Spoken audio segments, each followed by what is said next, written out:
الرحمن الرحيم إن الله وملائكته يصلون على النبي يا أيها الذين آمنوا صلوا عليه وسلموا تسليما اللهم صل على سيدنا مولانا محمد وعلى آل سيدنا مولانا محمد محبت সাথে জোরে সুরে আমরা সবাই বলি আল্লাহুম্মা সাল্লি আলা সাইয়্যিদিনা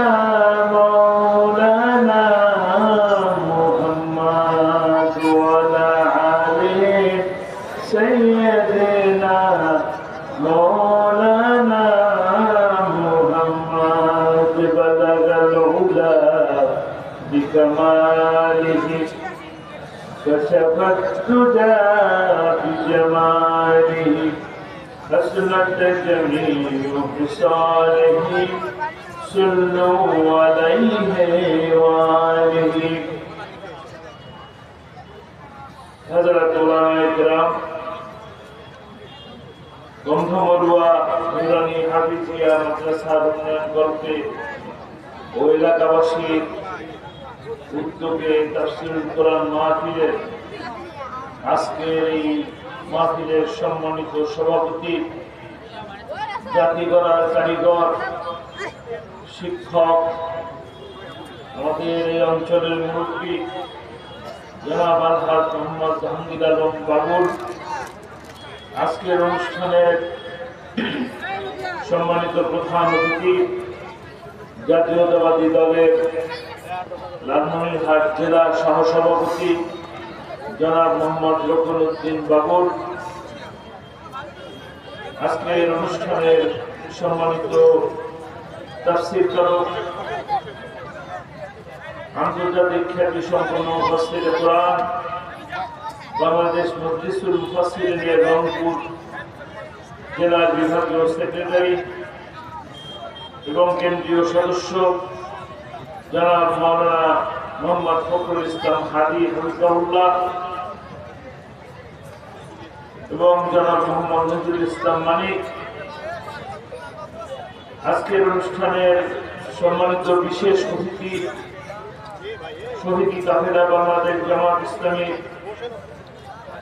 দুর্গাপুর ইউনিয়ন শাখার সংগ্রামী সভাপতি জনাব মাওলানা খলিলুর রহমান, মঞ্চে উপবিষ্ট অন্যান্য নেতৃবৃন্দ, আমার সামনে উপবিষ্ট কিশোর, তরুণ, যুবক, মুরব্বিয়ান ভাইয়েরা, পর্দার আড়ালে শ্রদ্ধেয়া মা ও বোনেরা, প্রশাসনের কর্মকর্তা বৃন্দ, সুপ্রিয় বন্ধু সাংবাদিকগণ, আমার মাইকের আওয়াজ যে পর্যন্ত যাচ্ছে যারা শুনছেন তাদের সকলকে আমার অন্তরের অন্তঃস্থল থেকে জানাচ্ছি আসসালামু আলাইকুম ওয়া রাহমাতুল্লাহি ওয়া বারাকাতুহু।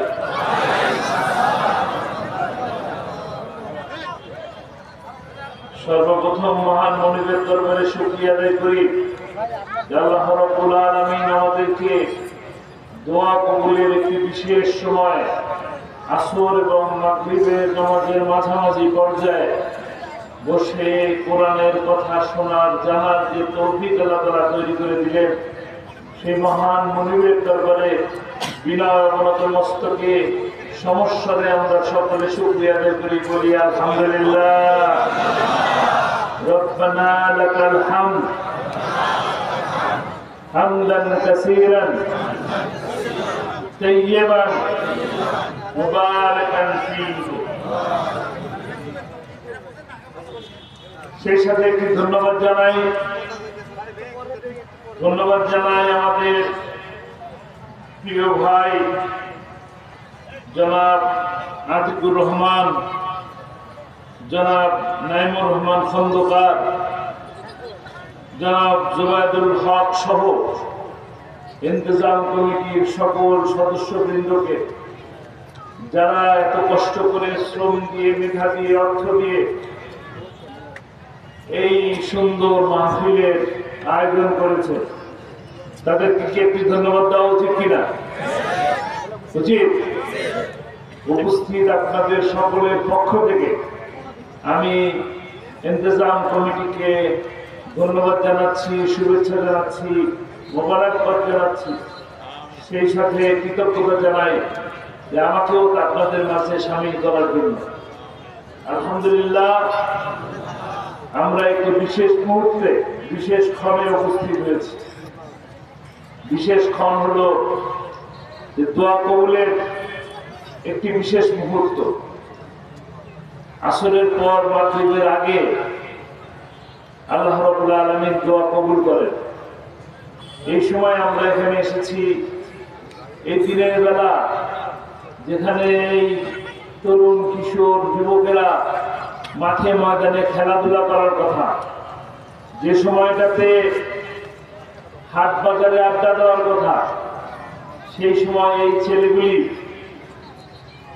এই সোনার টুকরা ছেলেগুলি কোরআনের কথা শোনার জন্য এসেছে।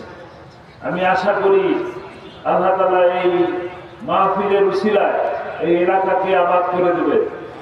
দোয়া করি আল্লাহ তাআলা আমাদেরকে কঠিন মুসিবতের সময়, হাসরের দিনে এই মাহফিল আমাদের জন্য নাজাতের উসিলা হয়ে যাবে।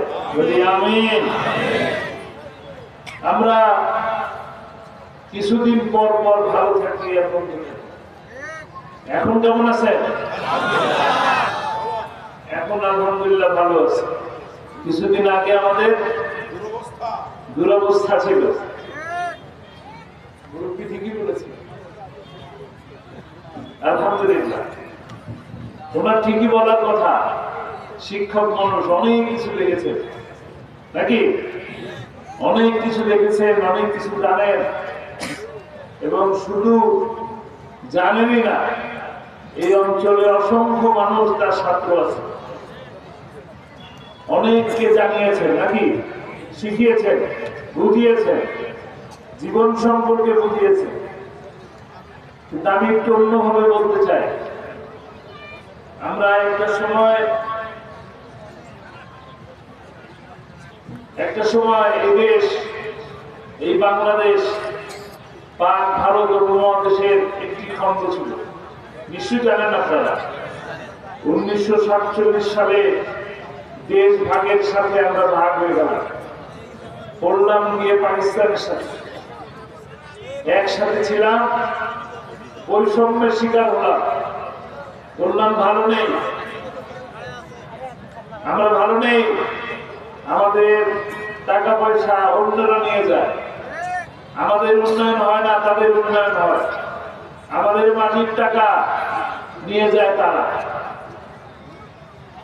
আবার 71 আসলো, যুদ্ধ হলো, যুদ্ধে আমাদের 30 লক্ষ মানুষের জীবনের বিনিময়ে এই 55,000 বর্গ মাইল এই ছোট্ট ভূখণ্ডটি স্বাধীন হল।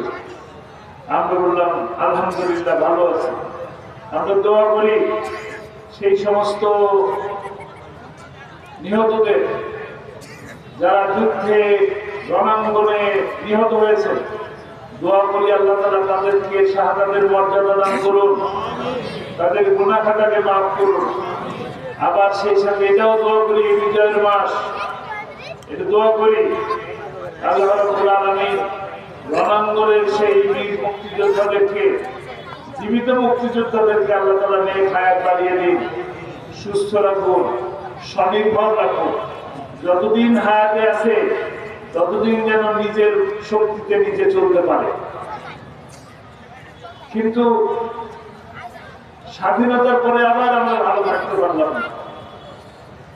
কিছুদিনের মধ্যেই মনে হলো যে আমরা আবারও জুলুমের শিকার হচ্ছি, নির্যাতনের শিকার হচ্ছি। এক সময় দেখা গেল যাদের নেতৃত্বে দেশ স্বাধীন হলো তাদেরকে হত্যা করা হলো, খুন করা হলো। এরপরে আবার একটা বিপ্লব হলো, আবার একটা সরকার গঠন হলো, তিনিও কিছুদিন থাকার পরে কিছু ভালো কাজ করলেন, কিছু ভালো চললো, আবারও তাকে নিহত হতে হলো, হত্যা করা হলো। ভালো নাই। মানুষ কি ভালো ছিল? ভালো নাই। ভালো ছিল কিছুদিন, আবার খারাপ হয়ে গেল। আবার আপনাদের এই অঞ্চলে একজন বড় মানুষ আসলো, 9 বছর দেশ শাসন করলেন।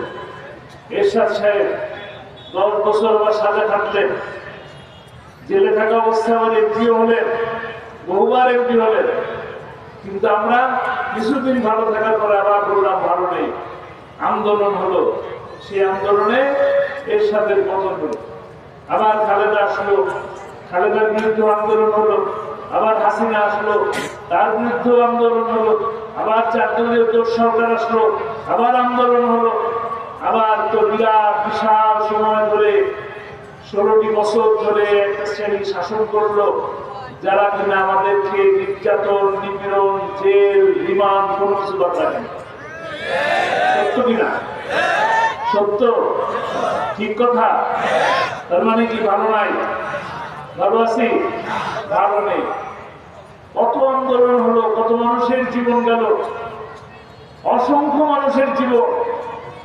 28শে ফেব্রুয়ারিতে আল্লামা সাঈদীর বিরুদ্ধে রায়ের প্রতিবাদ করতে যে অসংখ্য মানুষ জীবন দিল।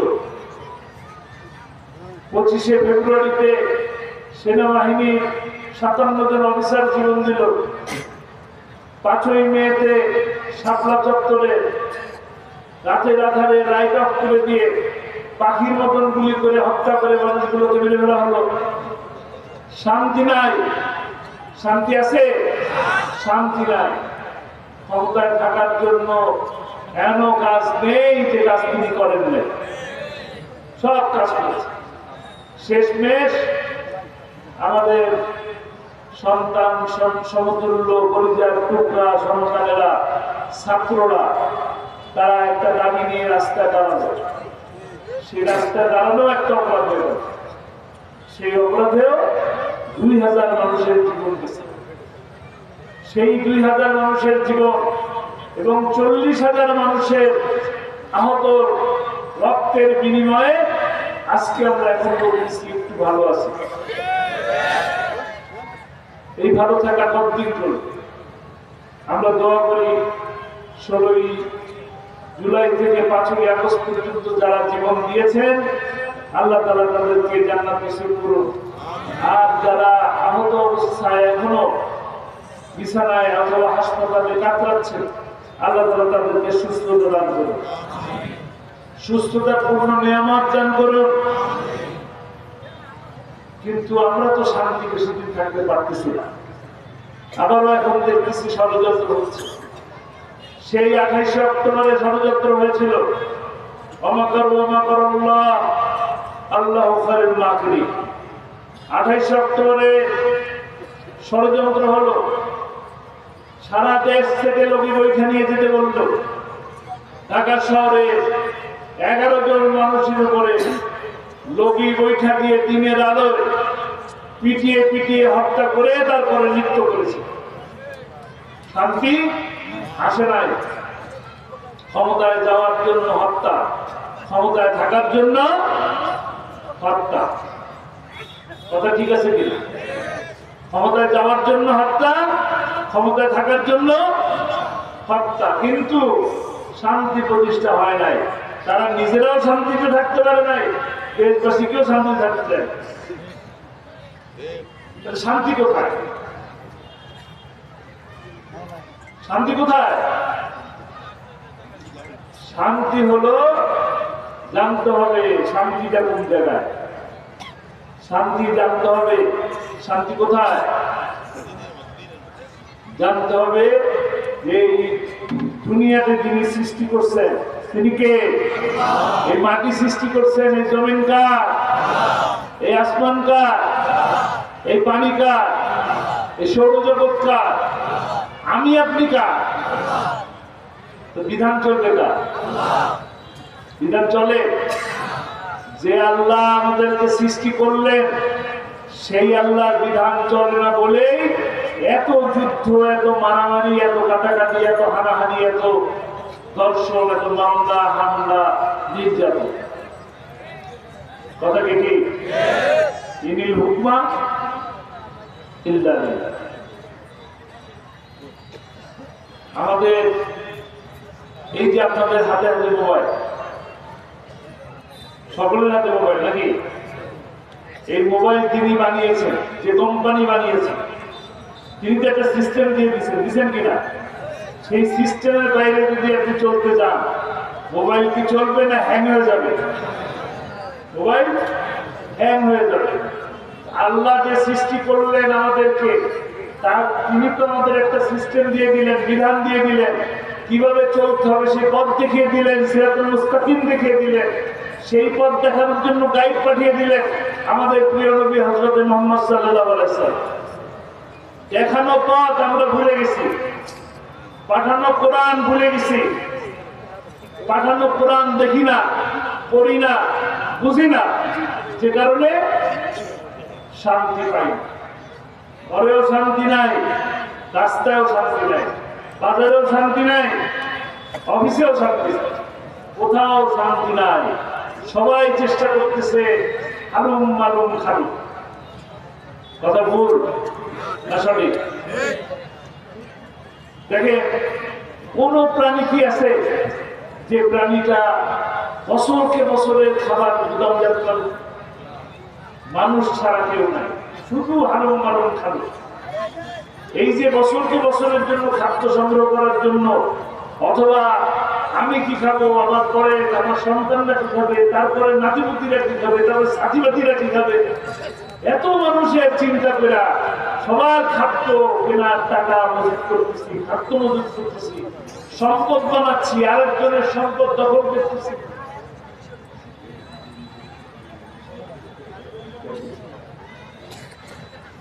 এই যে আরেকজনের সম্পত্তি দখল করতেছি, ক্ষমতায় থাকার চেষ্টা করতেছি, শান্তির কথা বলতেছি, কিন্তু শান্তি আনতে পারতেছি। কারণ একটাই, আমার বুঝে আমি বুঝি একটাই, কারণ আমরা কোরআন থেকে, আল্লাহর দেখানো পথ থেকে, রাসূল সাল্লাল্লাহু আলাইহি ওয়াসাল্লামের দেখানো চলা পথ থেকে আমরা অনেক দূরে চলে গেছি। যদি আমরা আবার সেই পথে ফিরে আসতে পারি, কোরআনের পথে, আমাদের রাসূল সাল্লাল্লাহু আলাইহি ওয়াসাল্লামের দেখানো পথে, আমাদের সাহাবীদের দেখানো পথে, সিদ্দিকীনদের দেখানো পথে, যদি সেই পথে আমরা চলতে পারি, তবেই আমাদের জীবনে সুখ আসবে, শান্তি আসবে, কল্যাণ আসবে, ন্যায় বিচার প্রতিষ্ঠা হবে। যখন লগি বৈঠা দিয়ে হত্যা করা হলো, তখন কি মামলা নিছে? মামলা নেয় নাই, বিচারও হয় নাই। কিন্তু যে মানুষগুলো মারা গেল, সেই মানুষগুলোর পিতা মাতা আত্মীয় স্বজন কি এখনো কাঁদে নাকি কাঁদে না? তাদের ওই কষ্ট আপনি কি কোনোভাবে দূর করতে পারবেন? বিচার হলে পরে তাদের মনে একটা শান্তি। কখনো তার সন্তান হয়তো ফিরে আসবে না, হয়তো না, কোনোদিনই ফিরে আসবে না, কিন্তু মনে শান্তি পেত যে বিচার পেয়েছে। বিচার তো পাই নাই, বিচার পাইনি বলেই প্রতিহিংসা জন্ম নেয়, জিজ্ঞাসার জন্ম নেয়, প্রতিহিংসার জন্ম নেয়। এবং এই প্রতিহিংসাই শুধু হত্যা, আবার বিমান, আবার ডান্ডাবেড়ি। শুধু মনে হয় যে আমাকে ক্ষমতা থেকে সরাই দেওয়ার চেষ্টা করছে। আমি ক্ষমতায় আছি, আমি ক্ষমতায় থাকতে চাই। এই ক্ষমতায় থাকার জন্য যদি দেখি 4-5 জন মিলে বসে মিটিং করতেছে, তাহলে আমরা বলবো কি জঙ্গি পরিকল্পনা চলতেছে, এর বিরোধী ষড়যন্ত্র চলতেছে, সরকার খাতের চক্রান্ত চলতেছে। নিয়ে যাও, ধরে নিয়ে যাও, 2-3টা বই দিয়ে দেবে, জিহাদি বই নাকি? জিহাদি বই বলে জঙ্গি, দান্ডাবিড়ি করা যাবে। শান্তি আসবে? আসবে না। এটা আল্লাহর অসীম রহমত। আল্লাহ অসীম রহমত যে আল্লাহ তাআলা আমাদেরকে দয়া করে যতটুকু না চিন্তা করেছি, যতটুকু না স্বপ্ন দেখেছি, এরকম একটা সময় আসবে যখন এই জুলুম থেকে বাঁচবো। কিন্তু আল্লাহ তাআলা আমরা যতটুকু চিন্তা করেছি তার থেকে হাজার হাজার গুণ বেশি কি জবাব থেকে বেশি আমরা পেয়ে গেছি। বলে আলহামদুলিল্লাহ। এই পাওয়াটা কি শেষ পাওয়া? আর কিছু পাইতে চাই না? এরকম এতটুকু শান্তি কি চাই? সকলে কি আমরা ন্যায় বিচার চাই? কল্যাণমুখী রাষ্ট্র চাই? আপনার কি আল্লামা সাইদিকে ভালোবাসেন? কোরআনের পাখিকে ভালোবাসেন? কারা কারা ভালোবাসেন? কোরআনের পাখিকে যারা ভালোবাসেন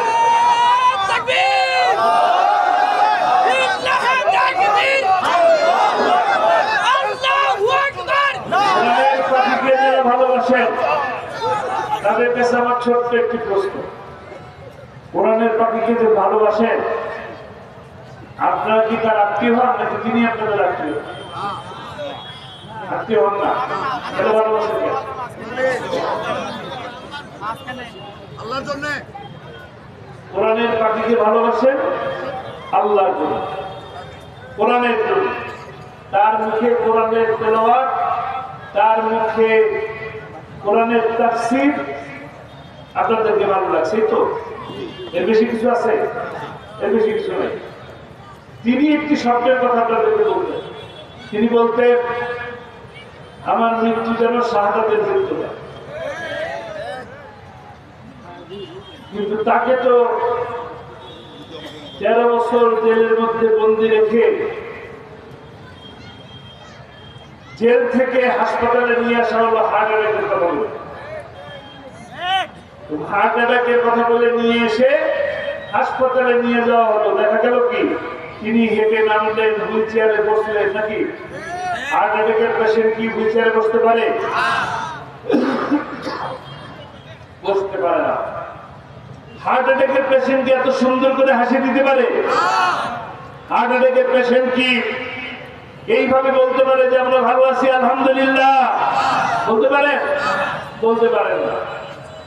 কিন্তু তিনি তো আপনাদের জন্য একটি সুন্দর সালাম দিয়ে হাসি মুখে বিদায় নিয়েছে, ঠিক কিনা? কিন্তু কি শুনলেন তারপরে? তারপরে কি শুনলেন? নাই, দুনিয়াতে তিনি নাই।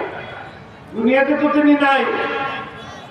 তাকে হাসপাতালে নিয়ে যেয়ে হত্যা করা হয়েছে। আমরা যে একটি সুন্দর জানাজা দেব, সেই জানাজাও দিতে দেওয়া হয় নাই। মানুষকে কাঁদতে পর্যন্ত দেওয়া হয় নাই। জানাজায় গেছে সেখানেও গুলি করে হত্যা করা হয়েছে। সে হত্যার বিচার চান কিনা? বিচার চান? কিভাবে বিচার করবে? বিচার করবে তার স্বপ্ন বাস্তবায়নের মাধ্যমে। তার একটি স্বপ্ন ছিল, তার শেষ স্বপ্ন।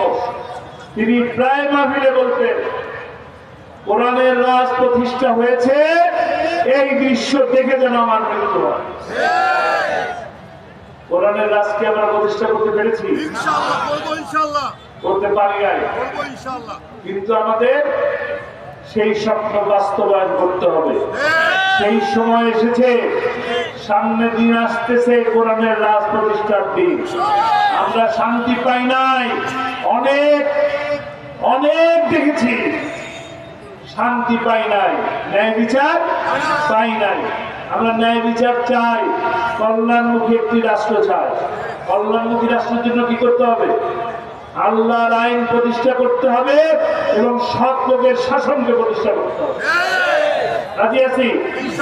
সামনে আমাদের সেই দিন আসবে, সৎ লোকের পাশে দাঁড়াবো। কার পাশে দাঁড়াবো? যে ব্যক্তি নির্বাচনের আগে এসে বলে যে বা যারা বাংলাদেশকে মালয়েশিয়া বানায় দেবে, সিঙ্গাপুর বানায় দেবে, তারা কিন্তু কানাডায় বেগম পাড়া বানায়। বানায় কিনা? তাদের পক্ষে থাকবেন? কোরআনের পক্ষে থাকবেন ইনশাআল্লাহ।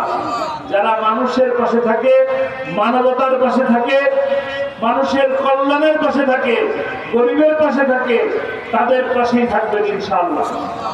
কথা রাজি আছি? আল্লাহ তাআলা আমাদেরকে কবুল করুন। শান্তি পেতে হলে কোরআনের বিকল্প কোনো কিছু নাই। আমরা একে অপরকে কোরআনের দাওয়াত দেব। এখানে যারা আছি তারাই শুধুমাত্র এই কথা বলতে হবে না, এক একজন কমপক্ষে 15 জনকে কোরআনের দাওয়াত দেব। তারপরে ইনশাআল্লাহ ইসলাম ভিত্তিক কল্যাণময় একটি রাষ্ট্র প্রতিষ্ঠা হবে। আল্লাহ তাআলা সেই তৌফিক আমাদেরকে দান করুন। আর এরকম মাহফিল আরো হোক, এটা চান কিনা?